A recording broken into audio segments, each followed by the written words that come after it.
Wave to His Holiness.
Hello, Your Holiness. Shall we begin? Yes. Okay. Your Holiness, it's really wonderful to see you again and to know you are in such good health. You look great. On behalf of all of your friends at the Mind and Life Institute, I am so happy to welcome you and everyone joining us today for this very special dialogue on the topic of embracing hope, courage, and compassion in times of crisis. We are joined by an esteemed panel who will share their knowledge with you and ask you questions on this timely topic that's so relevant to everyone all over the world. And I'm pleased now to introduce this panel, each who are based in the United States. So the first person on the panel is Professor Alyssa Epel, who is a health psychologist and vice chair of the Department of Psychiatry at the University of California, San Francisco.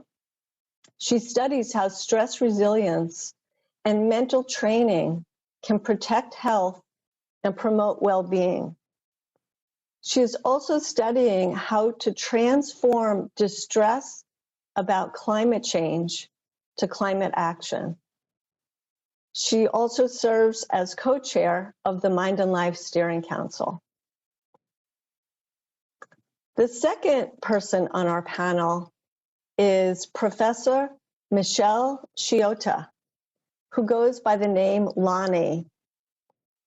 She is a research psychologist and director of the Substance Use and Addiction Translational Research Network at Arizona State University. She investigates positive emotions and emotion regulation with regard to close personal relationships and behavior change. And she has authored significant publications in the area of emotions. And the moderator for this discussion is someone you know well, Your Holiness, Professor John Dunn. And Professor Dunn holds the title of Distinguished Chair in Contemplative Humanities at the Center for Healthy Minds at the University of Wisconsin-Madison. He also holds the Department Chair of Asian Languages and Cultures at the University of Wisconsin, and he's a Mind and Life Fellow. And as always, we are joined by Thupten Jinpa, Your Holiness's longtime English interpreter, who also serves as the board chair of the Mind and Life Institute. So I am so looking forward to this dialogue. It's really great to be with you, Your Holiness. And now I'll turn it over to Professor John Dunn to share his opening remarks. Thank you so much, Susan. Your Holiness, it's an honor and a pleasure to be with you here today. This is one of many dialogues in a whole series from the Mind and Life Institute. And as with many people who are watching, I think, I've personally learned a great deal from these dialogues, from this interaction between Western science and Buddhist science and Buddhist approach to mental training. But in some ways, this dialogue especially, I think, is really one that can have a very direct impact. As we said in the title, we refer to times of crisis. So many people around the world are experiencing their lives with a kind of crisis because of the pandemic, because of climate change, conflicts. And we know that this is having a real impact on mental health and on wellness. It's really fortunate that we have two distinguished professors, researchers, who have explored these issues in such depth and who will ask a series of questions of you, Your Holiness, to try to help us to understand what's our best way forward, and also what can we actually concretely do. So with all that in mind, I'd like to now turn it over to Professor Alyssa Epel, who's going to ask you her first question. Alyssa. Thank you, John. Your Holiness, it is an honor and a privilege to speak with you, especially today. Today we have this long shadow of COVID still, and a longer shadow of the climate crisis. And these shed a dark shadow on our mental health. Mental health globally was already not great, but in the last year, there has been 120 million additional people developing depression or anxiety. So we are all concerned about well-being, and especially of our youth. This constant stress of uncertainty and uncertain future creates anxiety. So uncertainty comes first, and it makes us feel unsafe and threatened. So in our research, we have followed people this year through the pandemic and measured comfort with uncertainty. For example, we ask, can you relax even though you don't know what tomorrow will be like? What we've found, as predicted, is that people with comfort of uncertainty have much less traumatic and repetitive thoughts about COVID and also about climate. So this comfort with uncertainty is very important. We want a predictable future, but that's not our reality. Uncertainty is always here. Uncertainty creates anxiety, and anxiety shapes our emotional well-being and our physical health. So, Your Holiness, my first question to you is this: how can we become more comfortable with uncertainty, this uncertain future we have? 이때 매번 내주디 토네 매만 부시부지를 강에 태도스 아니 이때 매번 막 수디고 춘이인자 여다 비어만 왔어 디 토래야 디 토네 셈삽다 셈제 숙침부 망한다 숙침부 망해야 탑람 탑시를 가려놨어. Indeed, I am very, very happy and great honor this opportunity through videotape discuss with my friends. So now, uncertainty basically, as Buddhists believe, things always changing and the future unpredictable. That's quite nature. But now, the unfortunate thing is the problem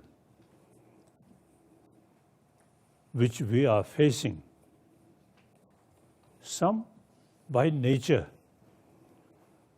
including weather condition. These are something part of nature. But meantime, a lot of problem is our own creation.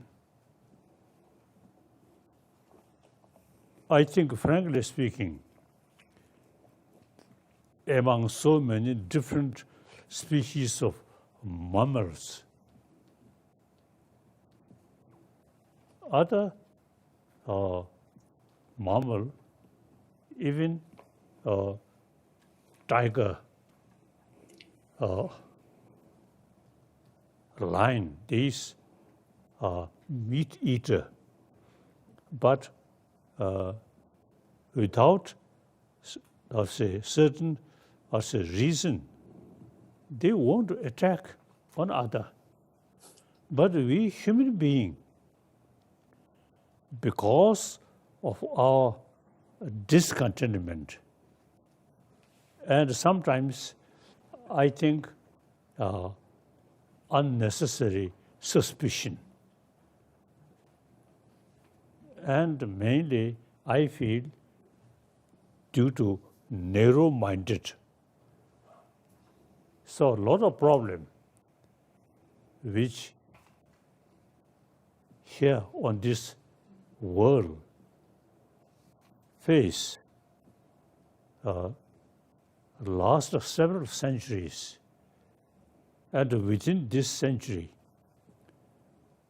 you see, First World War, Second World War, and spent a lot of money making weapons. These are, see, we have, I think, basically against basic nature. Look, tiger, lion, since they are meat eater, on attack some other animal, but our human beings' teeth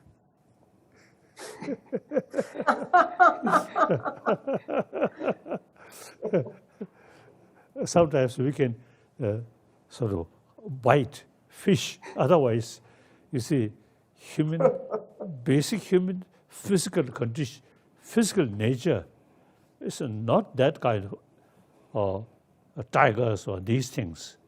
So we basically, judging our face, we are more peaceful nature. And then our sort of peace. Now time passes,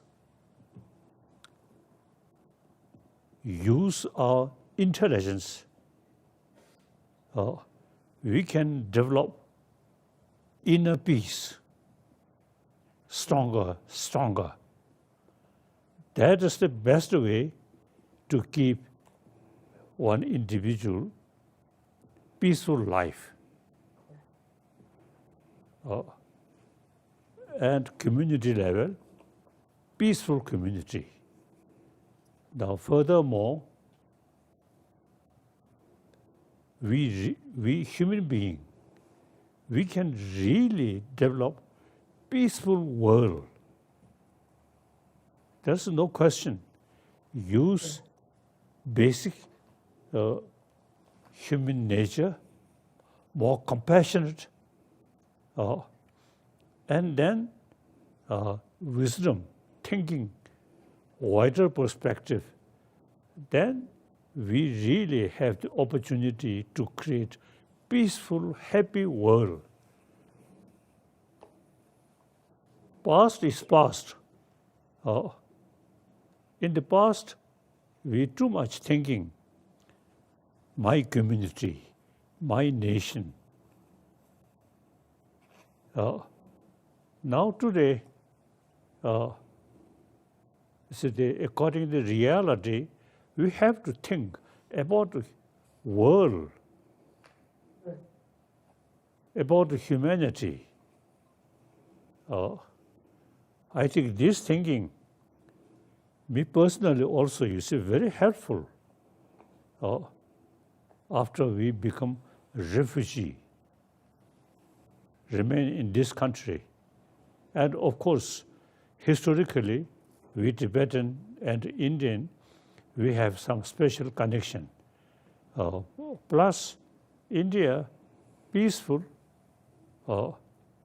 and as far as religion is concerned, multi-religion exists in this country. So, sometimes I feel I prefer India as a refugee rather than stay in Potala on a high throne.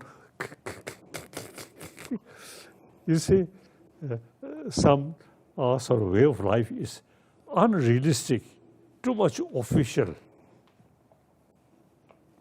thinking. Now become refugee. I feel much happier, much happier. So now all these, basically we are same human being. We have to live together on this planet. And me personally, meantime, you see, with India's freedom, freedom of thought, freedom of speech, I can utilize much also my thinking, which if I stay in Tibet, more formal way and difficult. Now as a refugee, me is much easier to share with our, different views. And now, really possible thinking about peaceful world. At least now, this century and the coming centuries, we really can build peaceful world, happy humanity on the concept of oneness of 7 billion human beings. And we must feel fed up when we saw weapons, soldiers. We really feel, is it necessary? No. We have to think oneness of 7 billion human beings and one world, one world.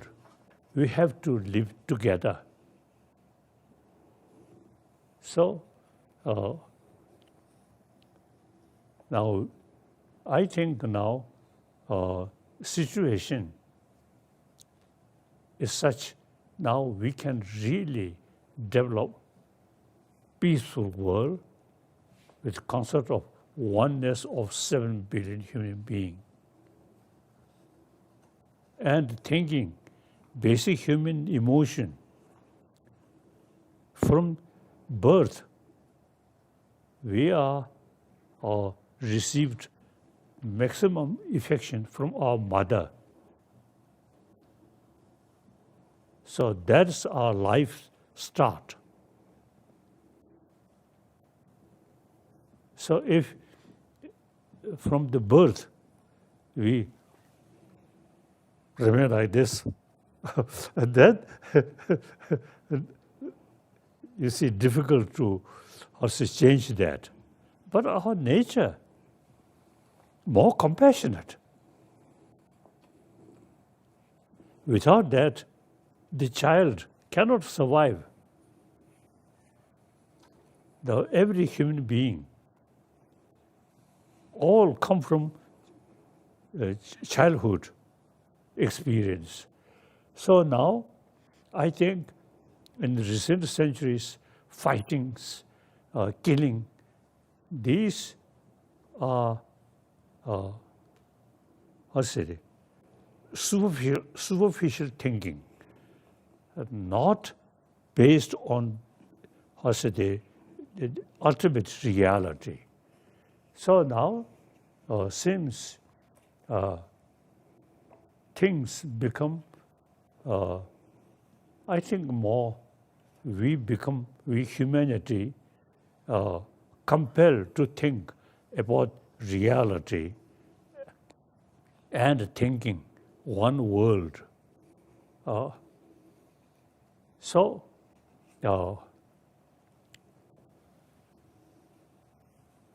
there is real potential. We human being, warm-heartedness, and sense of brotherhood, sisterhood, from the childhood. Now, I feel some sort of we are lacking practice is once we join school, education, never taught or never say peace of mind. We only concern about our intelligence. And through that way, in modern society, too much competition. Firstly, even within the family, brothers, sisters, at a very young age, is more compassionate. Then brothers, sisters getting older, and within our own family member, some sense of competition come. So this, I think, mainly artificial thinking and pattern of the world, too much competition.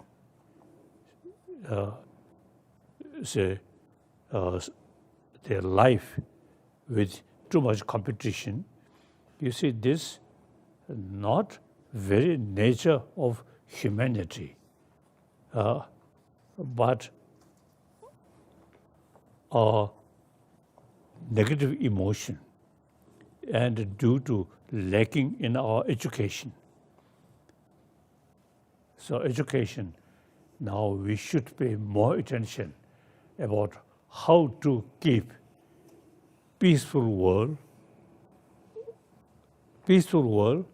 not come from sky, but we each individual, 7 billion human beings, we must build peaceful world in order to develop or in order to bring peaceful world, not by weapon, but by warm-heartedness. And you see, recognize entire 7 billion are human brothers, sisters. We have to live together, and much better, more compassionate, rather than competition and paying more attention to weapon. So I think sometimes I feel world, due to a lot of problems, a lot of suffering in the past, now we become more or less more mature human being. So there is a real sort of basis for hope, make peaceful with sense of brotherhood, sisterhood, and basically oneness of 7 billion human beings. I think within our lifetime, I think we can build really peaceful, happy world. Okay. Your Holiness, there's so much that is of profound importance here. And I especially, one of the things that I really appreciate about these dialogues is that even when we are speaking about something challenging and difficult, we also find time for smile, for laughter even in the middle of these challenging times. It's something I've always appreciated about being with you in Mind and Life dialogues. And you've also mentioned peace, the importance of peace for individuals. So as we are working toward this idea of the oneness of humanity, our common humanity, individuals also find themselves very, very challenged. And so with that in mind, I'd like to turn now to Professor Shiota and ask her to share a little bit about the kind of work she's been doing for cultivating joy and inner peace. And she has a question for you in this area. Lonnie? Thank you so much, John. And thank you, Your Holiness, for the opportunity to talk with you today. This is truly an honor and a joy. So as my friend and colleague, Dr. Eppel, shared, and as Dr. Dunn has mentioned, many people are deeply, deeply distressed at this point in time. They are suffering. They feel hopeless. They are not sure that there is a world ahead that they wish to live in, and they are struggling with the fear and the anger and the sadness that many people are facing now. Many people are seeking guidance on how they can reduce their suffering at this time while also working to improve the state of the world. So I would like to ask you about techniques people can use to achieve this. In my field, in research on emotion regulation, we have consistently found that certain approaches are associated with higher well-being. So, for example, last summer, my students and I conducted a study in the United States where we asked people to describe the specific techniques that they used to manage their emotions during the pandemic. And we found that a set of strategies that involve finding joy in everyday life were associated with lower depression, lower anxiety, and lower stress. And these included techniques such as focusing one's thoughts on positive aspects, even of difficult situations. We call that positive reappraisal. It can include taking time to mindfully enjoy a pleasant activity, the sight of a beautiful tree, the scent of a candle, a period of dance, something that brings you joy. Some people can find humor and laughter to be helpful even in moments of pain and fear. It seems to me that these techniques are beneficial because they create space for a bit of joy in everyday life, even during hard times. But many people feel that this is unrealistic, that experiencing peace or joy can only happen if you deny the difficulties we are facing, if you ignore how hard things actually are. So, Your Holiness, my question for you is this. During these times of crisis, how can more people learn to make space for joy and inner peace while also recognizing the magnitude of the problems our world is facing?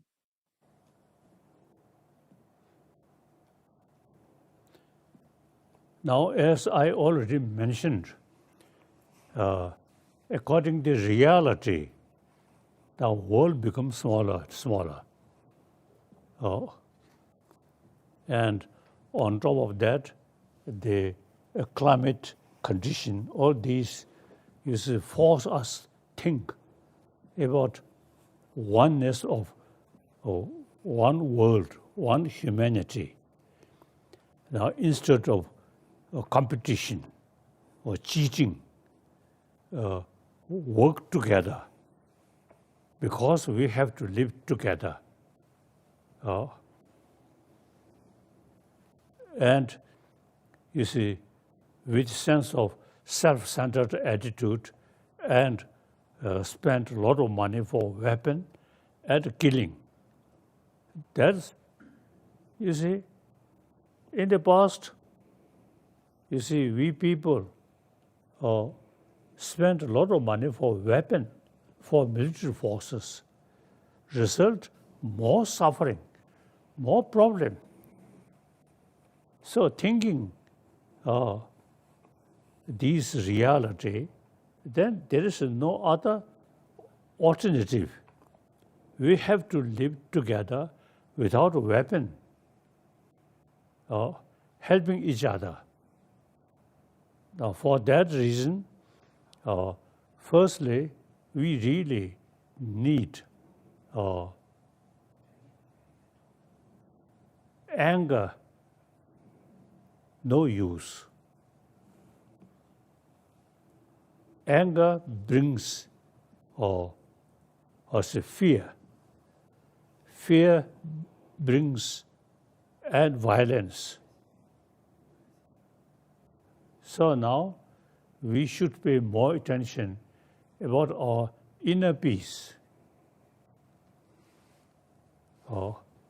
Not just by faith, but through reason. As I already mentioned, we 7 billion human beings, actually our brothers, sisters, and different color, different sort of, what's the country, but basically we are same.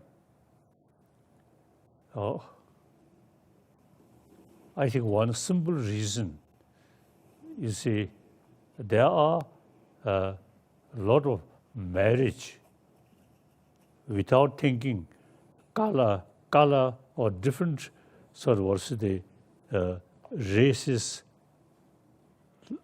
even different religion.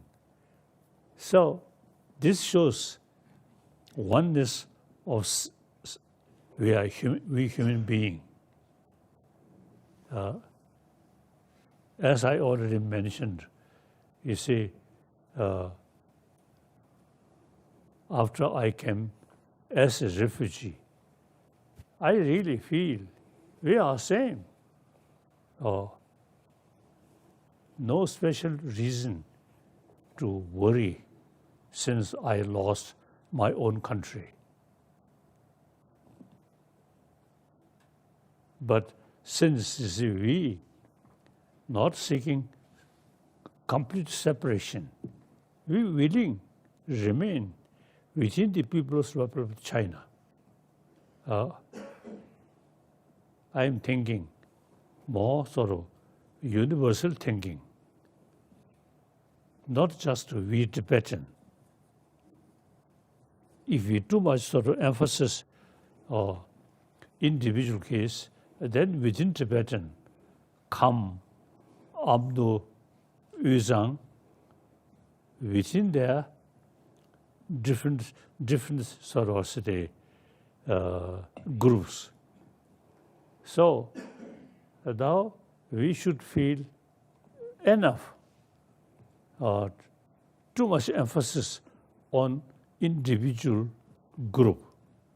Now time come, we have to think about world, humanity. As I already mentioned, I myself, thinking that way, I really get much more peace. When I visit different countries, I always feel we are same. So,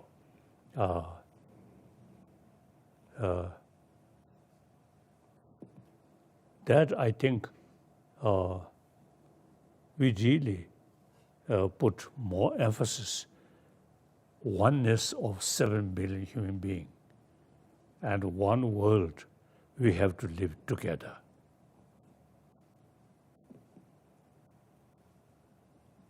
This importance of the oneness of humanity. Yes. So then, my own sort of practice, as soon as wake up, I always thinking, I'm human being, live on this planet, we are same. So here, the practice of the bodhicitta, very helpful. We never make a distinction, they and we.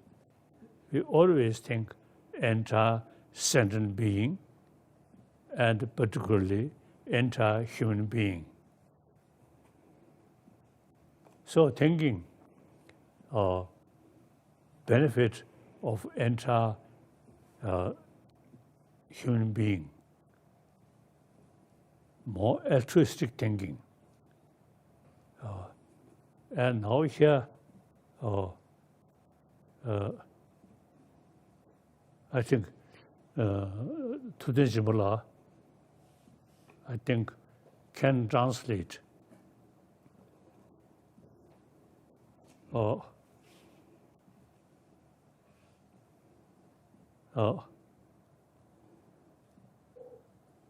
Dr. Shenji Dungeda Kasa, Yanda Sao Machana, and Sosukiwa Young Maris. Just entire Kanda Kasure. Kanda Rangdun Samneadi, and Kasure. The in Kata Mukiwagi Ken did this. Rangdun Kasa Shandun Samyadi, one at the Digion Yarisha. Ganzumi Michizol Dani, Dagu Yari, Mizam Maimbe, Simja Samolo, Kadanganazo Dancer Shadoga. Sadidi Indu Shandun Samba Taichu. Rangdun Kona Samdana, and Mukibu Yonda Jigi, Chadigatoga. Says a Dr. Shenji Dungada, Yanda Sawa Gwynand. Oh, Yanda Sawa. Yanda Sawa Machana. And Digi Yo Maris. Nothing in Darish something Giori. Dr. Shenji Dunga Yanda Sawa Machana. And Kasa. Yanda Sawa Machana. Sanje Nido Midubchi. Oh, Sanje Yin Midushi. And Ka. Kowanaya. Oh. Kowanaya Devanes. Chasaga, Didi Yindu, Kanda, Chi Rangdun, Druvia Yakshudi, Shandun Samna. Rada, Di, and similar Pigudua. Oda Ngadi, Chanju Sim said some dance. Yunduzane, the similar shitty, go Shivuchi Yondedu. In my own daily practice, one of the things that I find most helpful is cultivating this altruistic outlook.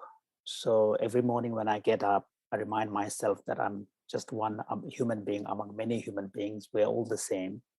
And particularly reflecting upon some of the passages from this Indian master, Shantideva, who talks about how at the root of many of the problems we face in our everyday life is actually sometimes excessive self-focus and self-centeredness. And at the root of many of the things that are good in our life actually tends to be rooted in an attitude that has more other orientation. And in fact, Shantideva says that, for a Buddhist, let alone attaining Buddhahood, if you are focused too much on yourself, even in this life, in the everyday world, you wouldn't find joy. So this recognition that, orientation more towards others is really the gateway to greater joy is something that I really find very, very meaningful and true in my own personal life as well. So the main point is that if one is truly serious about one's own long-term well-being, one needs to open up one's heart and orient more towards others so that there's space for others and it's not just focus on oneself. 세상아 다 수수랑도 주고 삼다나 에디 그직 잠시고 몽구지 다 가수래 통대하르지 샹드섬 지성 그 샹드글로 기베 최기 랑게 성의 시디 정식이 용대하지 랑게 낭게 용대하지 세트제 인도 가르랑게 냠뇨지 쉐베이나 벤 미리신도 샤가 야라보다 자주가 성공 엔디 갑된들이야 땡중 그 대권은 있어야 돼 랑게 디기디 샹을 땐데 여러와 자 드리 인도자네 얘네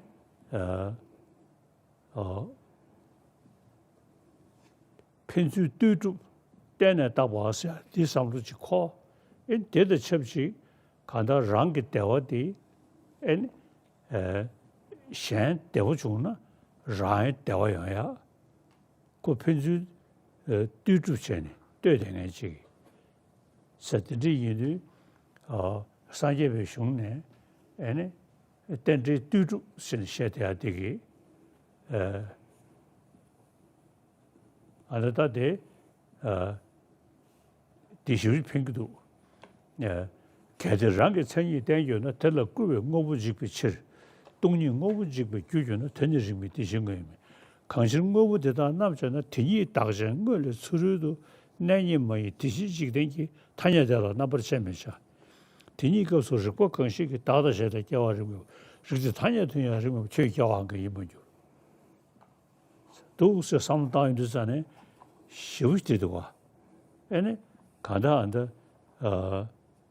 디 나즈 미사데 지소식을 땡땡이 지리 사데리 인도 랑기 디기디 샹다 땡땡이 지기 디 서비스타르샤 사데리 인도 샹라 사와차디 랑기 디기 용야기 응원에베 마사로 소드르디샤 사도선에 상당히 전에 에네 가다 나나나샤 지고 소수지고 상당하고 정신기 숙충조 돼야 지기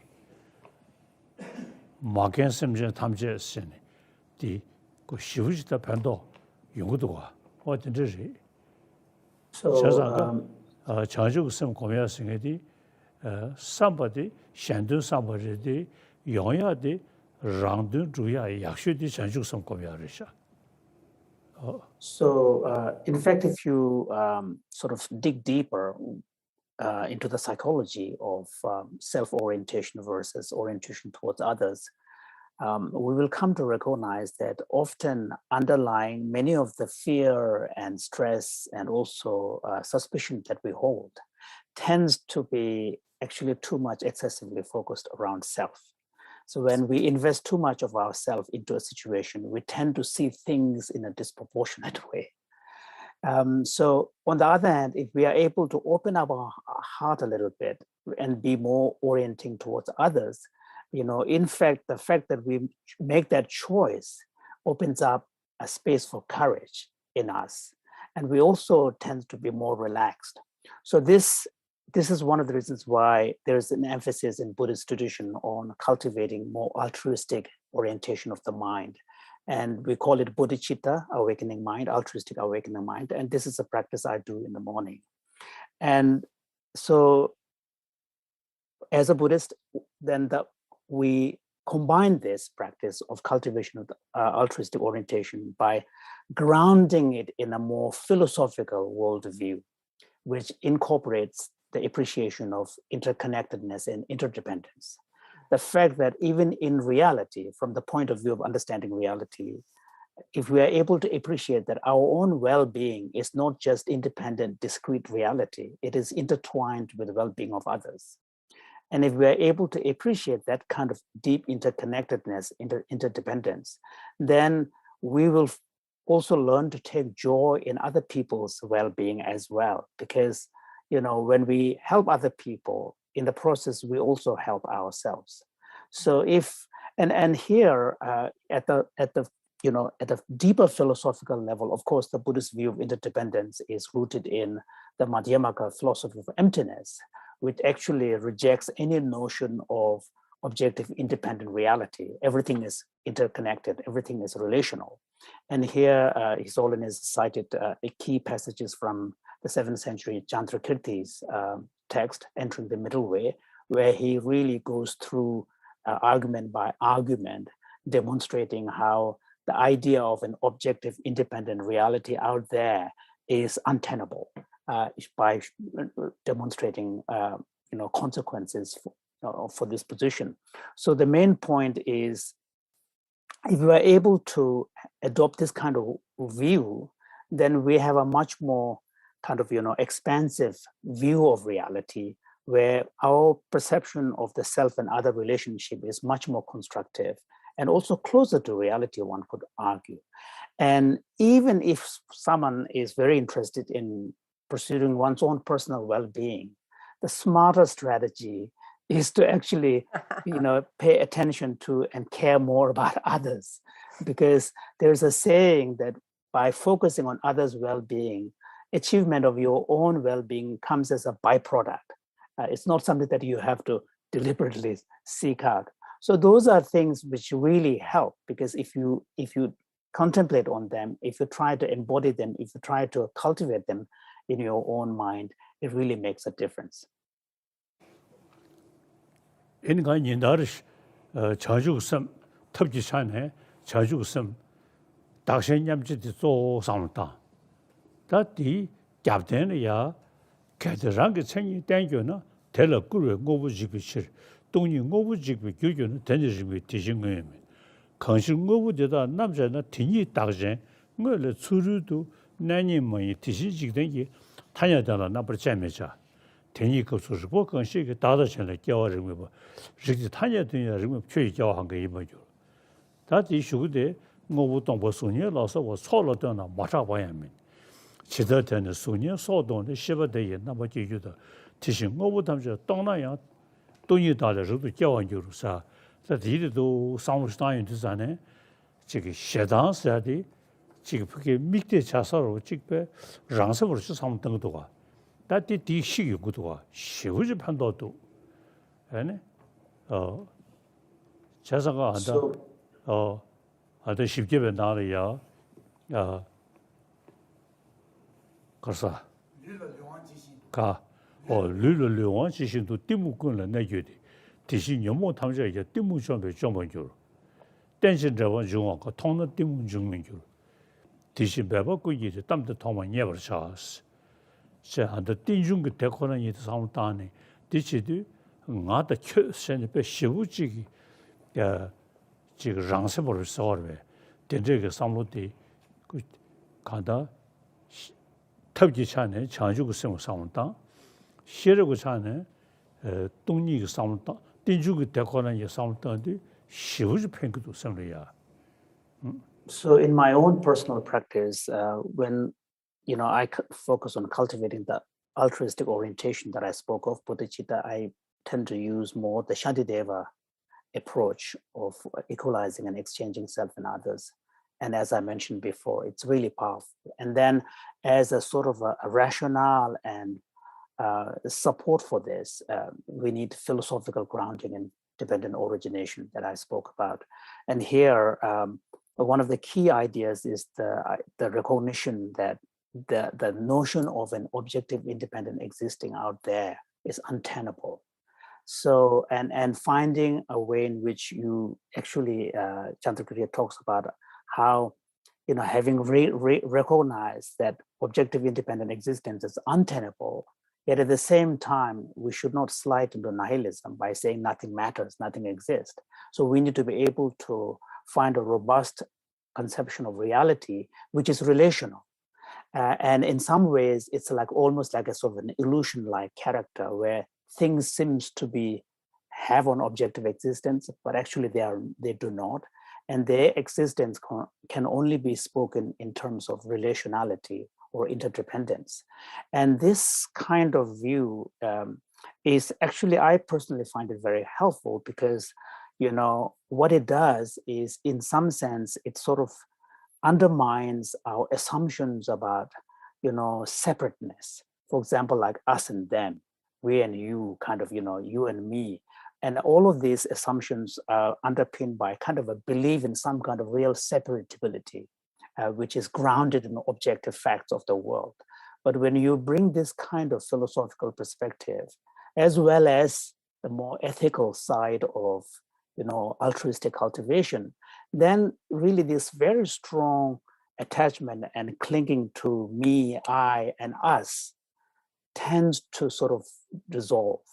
And it really has an impact, you know, so there's a sort of a two aspects to this. One is the more ethical cultivation of the orientation of the heart through the altruistic cultivation. The other one is more from the philosophical approach where you cultivate an outlook on the world, you know, a kind of understanding of reality. And that really seemed to make a difference.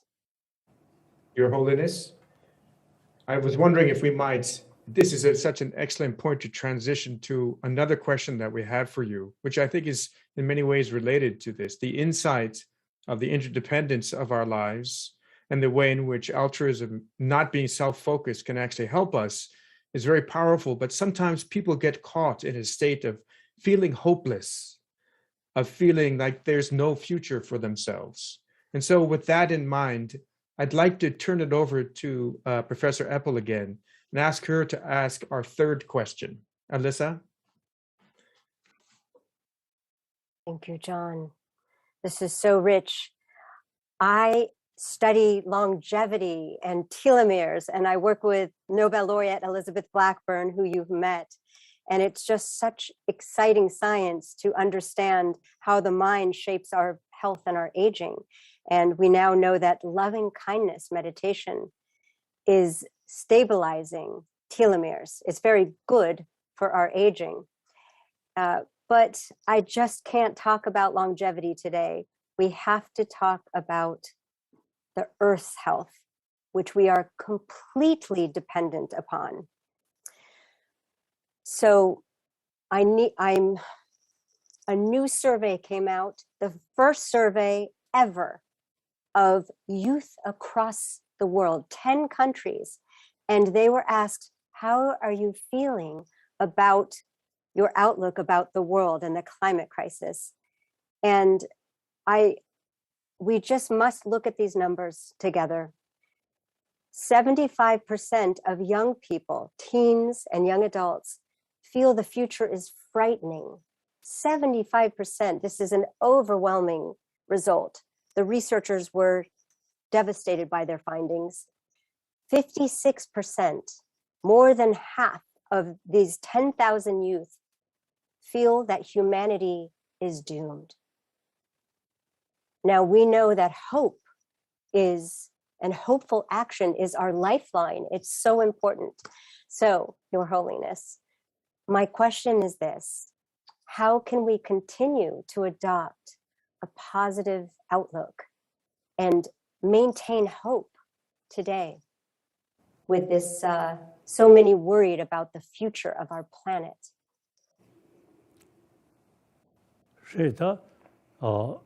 sablu busu togu cheche dus dewe yina chigi zhama shiwaru mungu shivu ji tongdaya chigi sata de ngen namju dakwa di chigdi maa tuanshe ngara gombi jegi yu tezalo zhi segi nawa sechene ranga lana nebe gyuru rashindu sisum jeda moli dene gewe bar dode tanya tempe doki gogol zho 나한테 고된 지도부지 토야가 저게 되었다. 다도 고버도 삼대 이미지 저금에 벌어 이장 깨어시 대고듯이 수지상계 드전이 멀리 보나로에 파버시 왕인스 다 장주서도 돈이 다와님도 송두전에 그저들이 쇼양가고 제교와 낭배제고 되는 교 낭배이 누두단에 게을른 그 수도기 계획연대 자수 파를 초동조 신 내가 직지디 딱 왔던 얘기 가 말레디 지 그 아데 디 그저 자주고서 단도 자주고서 그 멍십시 다 이해되버지 다데도스 야르게다네 다샤 샤보 송데는 신세네 에네 산지지 수고 담보다 치고 담보 주야기 어디 심슈시 기도가 에네 스름을 서로 상당거로 자자가 드리인도 안데 측시 되기 섬나려 시우지기 저래야다 닝도래야 백해셔도 디ቷ네 에네 주주도 사들이 치스 난가 내와던 저치스 내죠 티스 다네 내죠는 저동에 서울쇼 세네 다 디디기 시우직 섬래야 뽑아다 아니 지금 선보 상고용야를 시우직 해봐도 So what is really required alongside hope is really a focus on cultivating courage. The problem with losing hope is sometimes when we see problem, our mind tend to lock on to the problem. And when we are too oriented by problem alone, then actually we see many problems everywhere. So of course, problem is there, but you need to adopt a mindset, an outlook that does not get just fixated on the problem, so that to the point where it leaves no space for hope and courage. So and the courage is key. And here His Holiness cited some of the passages. As a Buddhist, one of the primary aspirations is to, tread on the path to enlightenment. And and part of the path that's a long path. We're talking about, cultivating bodhicitta to an optimal level, cultivating the wisdom of emptiness to an optimal level, and combining these two, wisdom and compassion, compared to like two wings of a great bird, which will then help someone soar high into the space of reality and travel beyond to the shores of Buddhahood. So that's the aspiration as a Buddhist one has. And if you think about what the objective and the goal here is, it's an ambitious goal.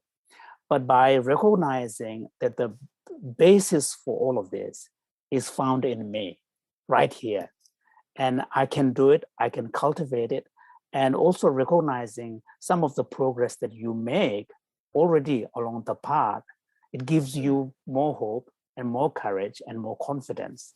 So I think there are definitely things we can learn from this kind of basic psychology of the need to bring courage as well as confidence to, as an underpinning for hope. So that, so here, so a couple of things that's happening. One is to open up so that your mind is not fixated on the problem alone. Yes. And then you need a sense of courage, thinking that I can do something. And then along with that, also needs to have a sense of confidence based on a long view. So those are things which help me in my own kind of journey. And this is something that could also have a sort of a general lesson here. Thank you, Your Holiness. It's really profound to think about the way in which wisdom and compassion are something that, in a sense, we have within ourselves, like we have a fundamental capacity for this. It's really remarkable in a way, the capacities that we have as humans. But also, as you know, there are many thousands of people watching us now. And with that wisdom and compassion, one question, of course, well, what do we do next in a practical way? what kinds of actions should we take? So with that in mind, I'm going to again ask Professor Eppel to ask our question. We're going to jump over a couple of questions and go to question number 6 now. I ask a question many of us have, and this is about wise action. Our crises open the door for large societal change. And at times I think I'm so lucky to be alive at this moment on this planet in such dire need, because we have the opportunity to live the most purposeful life. Our actions can have huge effects on future generations to try to help them exist or have a better life. But we may not change enough, and that we don't know if our actions together will happen soon enough. And so this plagues us with doubt. But if we truly believe that our actions together matter, if we truly believe in the oneness of humanity, and we adopt that in our actions, this opens the opportunity for huge transformational changes. We know from research that we don't have to change everyone. Small group of people with strong moral values, uniting their hearts, minds, and action, can lead social movements, can create big change. And so this is called a social tipping point. I hope that we are near a social tipping point together. We know, Your Holiness, that you work very hard, teaching, writing op-eds and books, and every day renewing your vow of the Bodhisattva. And we are here because you inspire us, and we want to engage in wise action as well. And so, Your Holiness, my question is this: what would you like to say to the thousands of us with you right now from all over the globe that encourages practical action to make the world a better place?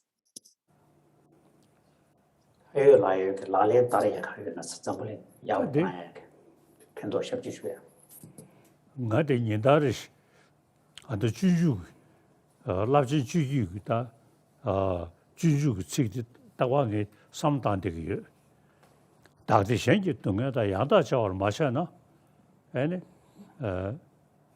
kasha sanje yin de metojo koda ya dewa mes da shendu zo jaji 지금 서버 상고시 매나 산지지 고바 토야다 가와이에데 미스텔에 있는 기부야면도스 다그때 생기 등에다 야다 저얼 마셔도 산지지 또 미르 코하나야 대화미 대외 경에 그세 전주심께 따셔네 데네 대화를 줘하라 심시 수시 길루주스 디시 치우지 심시 게알 패시우 팽기도 봐 나티 책디니 나를 시던데기 자상아 슬립이 보고 절부시다 보이지버리 제니 다 전주 있습니다 돈이 다 삼로수 단위에서네 그 절부시 보이지버디기 샴진시메다 사버지 자연구도 So, I mean, in my own case, as I mentioned before, what gives me a lot of strength and courage and confidence is continual renewal of the altruistic orientation of the heart. And as I cited before from Shantideva, who, these are verses that I chant regularly and, reflect deeply on them. Shantideva says that if one does not switch self and others, let alone attainment of Buddhahood, even in this life, there is no real, source of joy.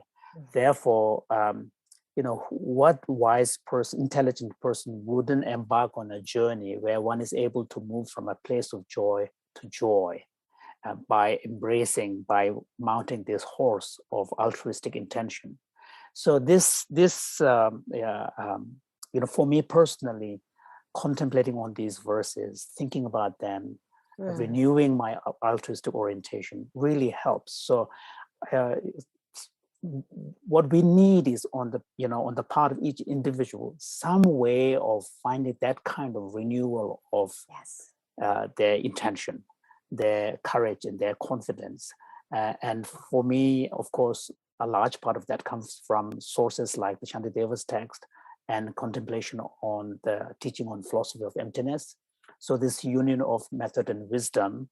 And I sometimes, brag that I was born in the same region as the great Tsongkhapa. He was also from Amdo. I'm from Amdo. So it looks like, judging by what I have been able to do, at least in my personal practice, so far, I don't seem to be dragging down Tsongkhapa's name by saying we were born in the same region.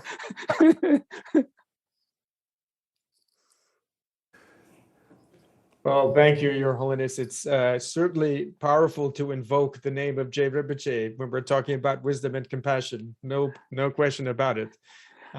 We have one last question for you, actually, Your Holiness. And this question is a little different. It's actually a question that's kind of really, in a sense, for scientists. But before saying more, I'm just going to turn it over to Professor Shiota. Lani, would you go ahead and please ask our last question, number 7. Thank you, John.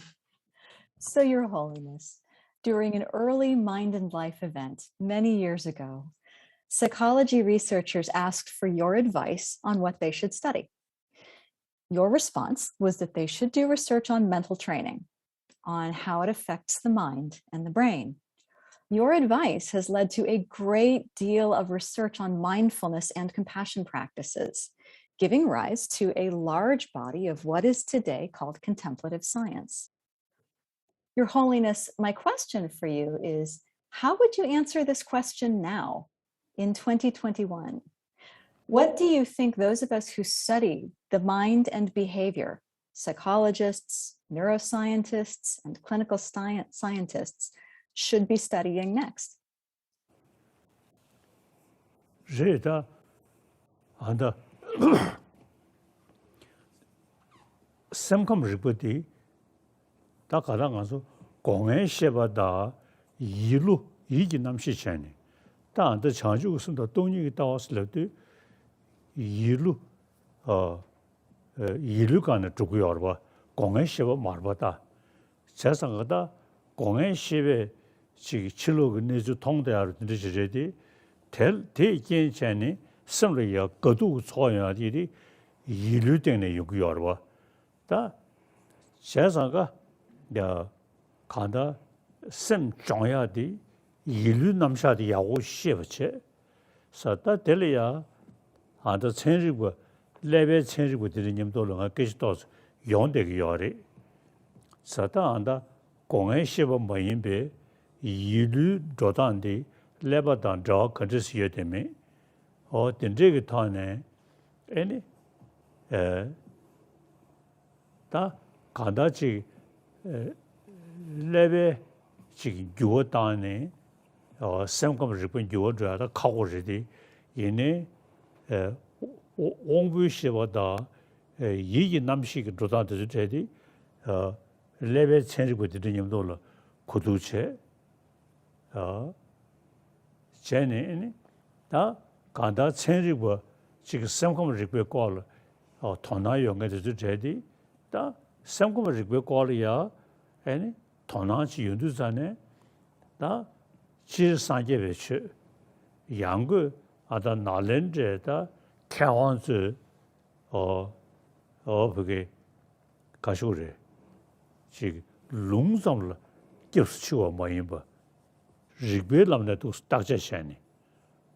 Kanda, Bena, Luju Shung the Shashana,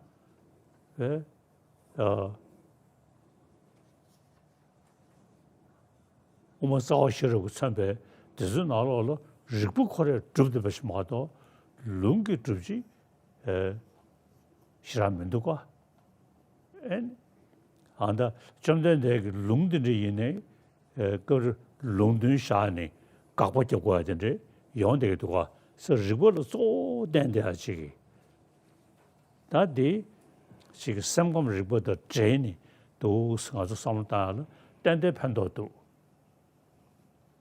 So when we talk about mental training, one very fundamental distinction we need to make from an epistemological perspective is the difference between what in the Buddhist literature or Indian philosophical literature we talk about sensory experiences on the one hand and mental experiences on the other. Of course, we know from personal experience that many of even the mental experiences are led by sensory experiences.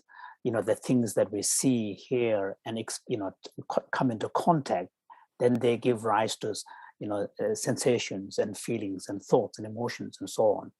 But the fact remains still that these modalities are different, and the experience of unhappiness and happiness takes place at the level of the mind, not at the level of the senses. So when we are talking about mental training, such as cultivation of the altruistic orientation of the mind, as well as wisdom of emptiness and all of this, we're really talking at the level of the mind, not at the level of the senses. So because of this, I've had quite a lot of discussions with neuroscientists in trying to see if there are any ways in which correlations of the mental level experiences can be mapped out at the brain level, just as the sensory experiences are mapped out at the brain level. So that's an interesting discussion. And another important thing is that when it comes to understanding the nature of mind and functions of various facets of the mind, Buddhist tradition in general, and particularly the Nalanda tradition, is very rich in resources. And one of the remarkable features of the Nalanda tradition is, although it is a Buddhist tradition, it's a tradition that does not prioritize the authority of the scripture. So, for example, if you look at the great masters like Nagarjuna's, fundamental treatise on the middle way, there's very little scriptural authority being cited. It's really a series of arguments and rational arguments and reasoning.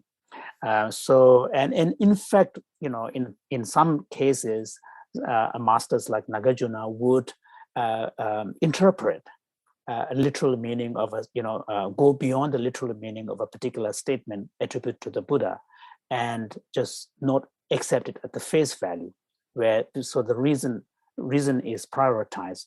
So I think it would be wonderful if there is a way in which there could be a deep collaborative research where this, the reason-based approach that is found in the Nalanda, as well as the resources that are presented in the domain of mind science from the Nalanda tradition, could be somehow, combined, not combined, but come into a dialogue and collaborative research with modern researchers, scientists, so that there could be a more kind of richer conversation. That's one possible kind of area of work that could be done. Tini Shesin Samu Jigrun Dini Mongom Yili Kyoye, Never Tokun Dini, Sanjashan, Shanjitu, Cheminjuru, Sene, Nede Yin, the Choja Lambuda, Choja Tabadi, Tenjung Tekona, then a taxam said the Tulu Chuyo Maris, the Tulu Mushurni, and the Pangsam take care of Maos. So, and of course, the Nalanda tradition is not a monolithic tradition. It's very pluralistic. And so, for example, like the great thinker Chandrakirti, even, takes masters like Dignaga and Dharmakirti and others as object of criticism, and pointing out that even these great masters still retain some vestiges of clinging to a notion of objectivity, and saying that they haven't realized the full truth. So it's a very pluralistic world with a lot of diverse perspective, but all emphasizing the centrality of the reasoning.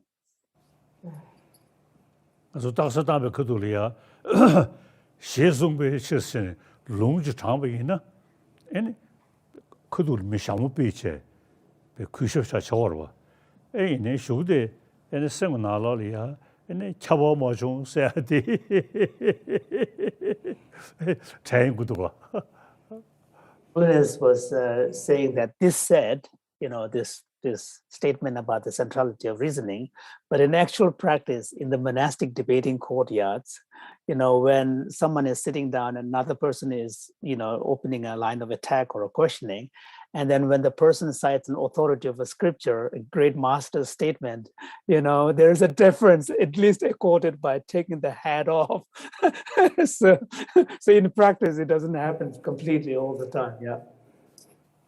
Your Holiness, I would love to see us do a little debate, but we are running a little low on time. So I was told, however, that we do have time for 2 more questions. I think pretty short questions. So with that in mind, actually, I'd like to now turn it to, and for our translators, I'll say, this is question number 4 in our list of questions. I'd love to turn it now over to Professor Shiota again. I think this is a really interesting question, Your Holiness, that you'll be able to give us a great answer to. Lonnie? Thank you, John. So this is a hard question, and it is one many of us are facing right now. Your Holiness, you mentioned the importance of common humanity. But right now, one of the challenges that we face is how divided we feel from each other. We have different worldviews. We have different beliefs about the pandemic, about climate change, about how people should behave toward each other. And we may perceive that those who believe and act differently are doing tremendous harm. These perceptions lead to destructive fear and anger. I have very dear friends, good people, who are terrified. They are frightened for themselves. They are frightened for their children. They are frightened for their communities.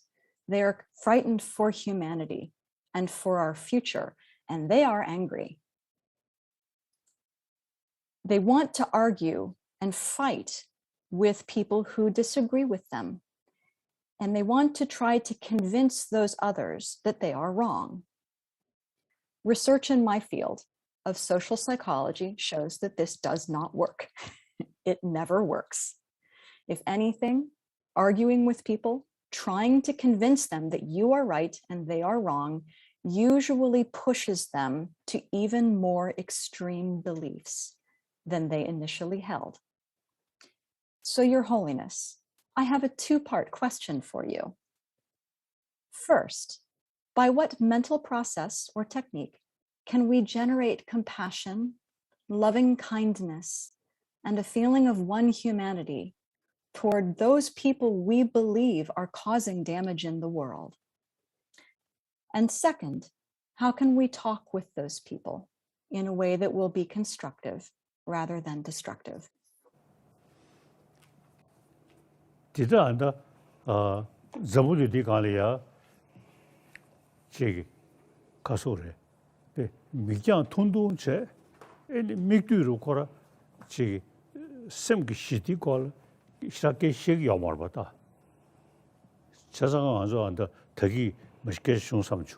Anzo lobchan naliya chegi bugchunju kala chegi chamni jisadi shta kechabu chegi yore. Eni anzo lobchan nali shudu zane eni chamjisadi kola shenge kemindu 다 잠수셔야지 추격이 그 말이 미심 기부서야 심 흘려야 아니 심 흘려주나 아주 인텔리전스 지 최로 남지기 싫어디디 심 흘려주나 야우지 가게 도로 심 부수도고체 심 추다나 최로 남지기 싫어기 그게 가서 우리 냠십지하고요 연금이 되고 사들이 인도 잠닝지사디 겨우것이 계속해 말이 미스다갈이야 간다지 심리 시디 주야지다 심리 시디 좋나 애니 나서 레버디 배수 야우시셔야지. So one of the big problem that we humans face is that often when we look at situations, we tend to get so caught up in a view of reality that is very short term, very immediate, and very obvious. we don't open up to be able to see beyond certain things that we see. So, and for this, one of the things that is really most helpful is finding on the part of individuals ourselves, a way to first relax our mind so that we have a deeper kind of sense of peace within us. And that's one of the reasons why I often emphasize that we need to focus more on the younger generation, the new generation, so that we can teach some of these skills from a very early age. Because children, when they are very small, consideration of others, compassion, loving kindness come quite natural. It's because they are very strong social emotions. They come naturally. But as we grow up through education, formal education, often we sort of extract these out of the children. So then, we lose touch with what is very natural, basic to us. So I think this is key. So the point here is that on our part, individually, we need to find a way to create that sense of space in us where there is a peace, where there is a more relaxed state of mind. Because if we don't have that, then our mind becomes very anxious and very restless. And with an anxious and restless mind, then we are not able to use even our intellect properly. So even if we may have a very good rational argument, but if our mind is disturbed, we are not in a position to, first of all, think through clearly, and secondly, to be able to articulate them. So one suggestion I have is to really kind of first work at this cultivation of a deeper sense of peace oneself. Thank you, Your Holiness. We've been speaking a lot about small actions actually that we can take. This also raises the question of a sense of that confidence that you were speaking about, our own personal confidence. Sometimes we can have doubts about whether we are really making a difference in the world. With that in mind, I'm going to ask Professor Shiota to ask, this is actually our last question. I'm going to ask Lani to ask this final question. Lani? Your Holiness, thank you so much for this wonderful evening. I have one more question for you, which is, can you help us and those who are listening tonight, the thousands of people who are listening tonight, to understand how our small acts of kindness and compassion can matter, even when we face problems as vast as the coronavirus pandemic, climate change, and war? 죄송하다.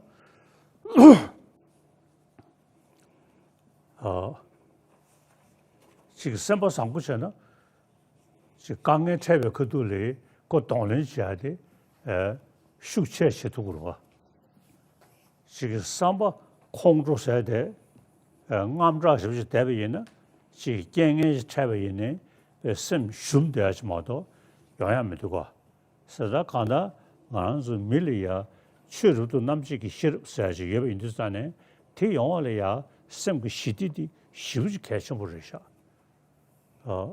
심 시디야 그 자월어디 선거 상고셔야 되기 심 시디야 그 자월어 차대요래 어또 누구세나 거라 커도다가 심 시디지고 샤면 두고 꼭 간단 가란서 저기 되기를 쉬어야다 지 이긴 넘버 10 지금 그 가서 그래 누구로 찾아서 떠나려야 심 시디고야도 빼개셔 버리셔.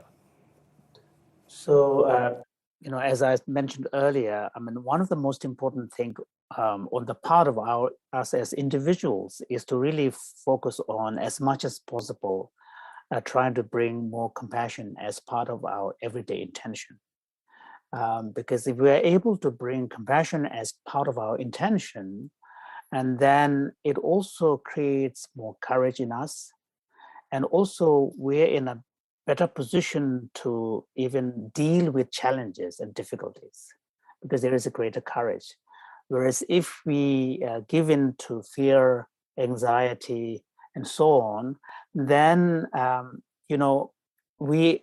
even when we are confronting a challenge, we are not in a position to actually fully utilize the resources that we have been gifted as human beings with the ability to rationally think through.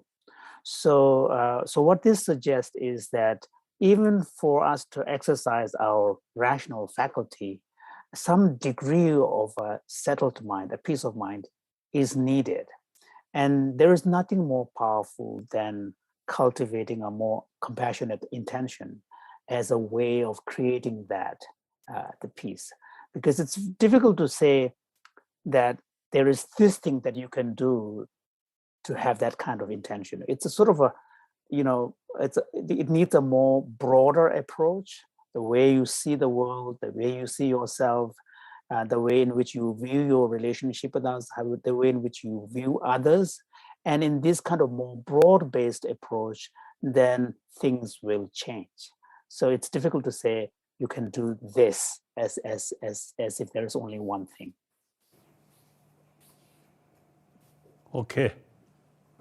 Your Holiness, thank you very much for what has been a really tremendously powerful dialogue. I'm sure that the audience joins me in appreciating everything that we've managed to cover tonight. So much more to say.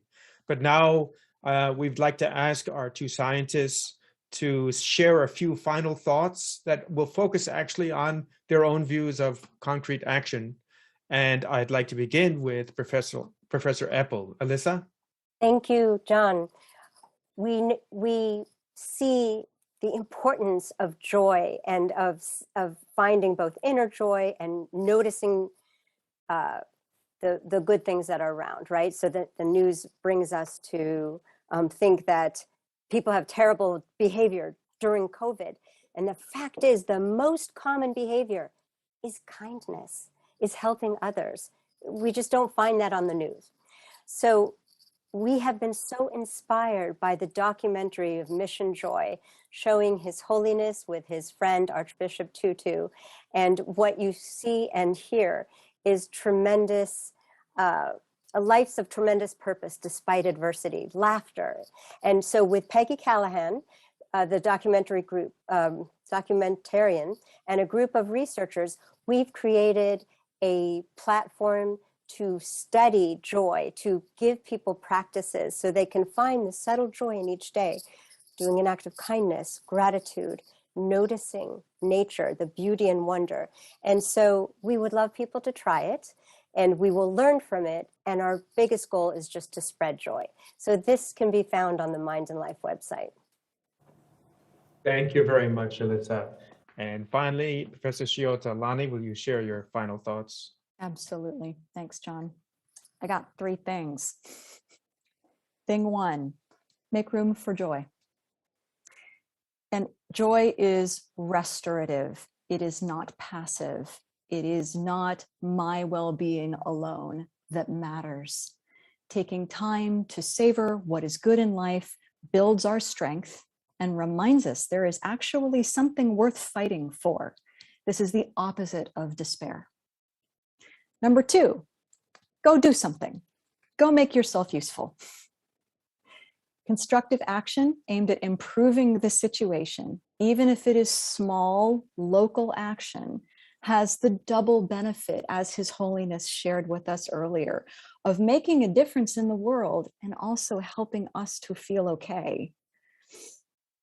Constructive action can help stabilize your own situation, but we have all encouraged moving forward to spread those benefits out into the world as well, because none of us can solve the problems that we face alone, but together we do have tremendous power. And that is something that everyone who has spoken tonight has mentioned.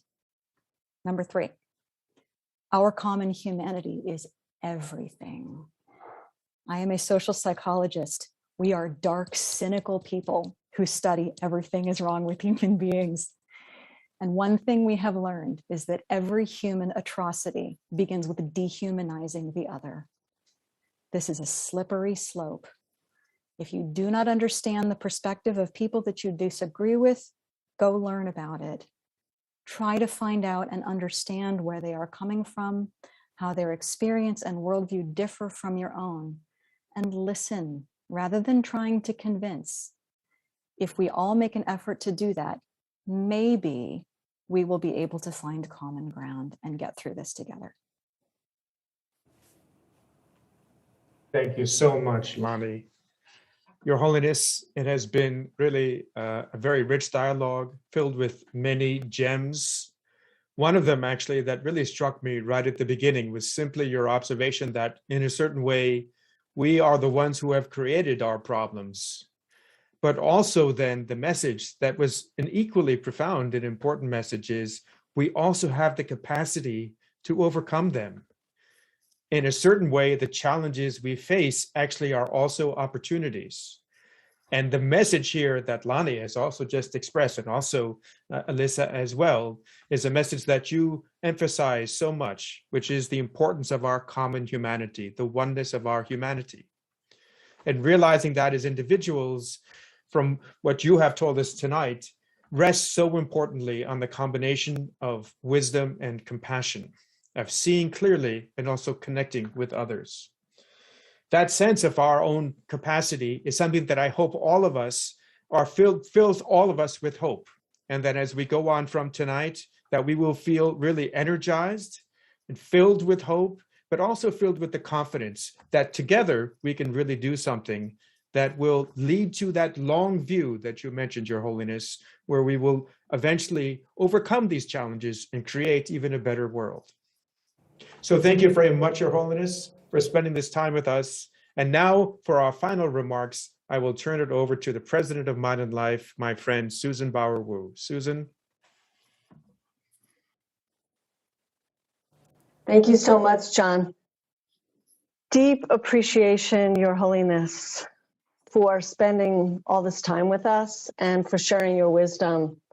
So many wonderful reminders for the moment that we're in human history. And gratitude to the panel, Alyssa, Lonnie, John. It's a great panel. Thank you so much. All of us at Mind and Life wish Your Holiness continued good health. And we look forward to being together with you next year, hopefully in person. And until then, may Your Holiness and the many thousands of people joining us from all over the world right now, may you be safe and well. Thank you so much. Thank you. Kasangatude Mind and Life institution. You see, life, when we use the word life, plant, these things also have some kind of life. But mind is something more complicated. The most, in a way, the troublemaker is our mind. Mind thinking right way, even difficult circumstances, you can keep peace of mind. If mind with suspicion, anger, like that, and even you say your room, very comfortable room, your mind may not be peaceful, including sound sleep. For me, a 9-hour sleep, always very peaceful. No anger, no fear. Very important. So therefore, you see, this is the question is happy person with peace of mind. That's our aim. Not talking next life, not talking about Buddha, not talking about God. Simply how to build happy, peaceful individual. Okay. Thank you. Thank you. See you again. And I think a Mind and Life Institute I think really also create a lot of also new awareness. So I very much appreciate all those members who are working in our Mind Life Institute. I really appreciate. Thank you. Please carry continuously.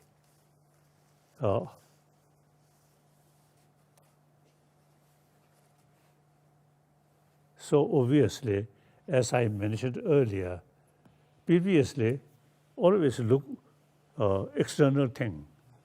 Now, more and more people, you see, paying more attention about our mind, a question of peace of mind. So our institution really very, very helpful.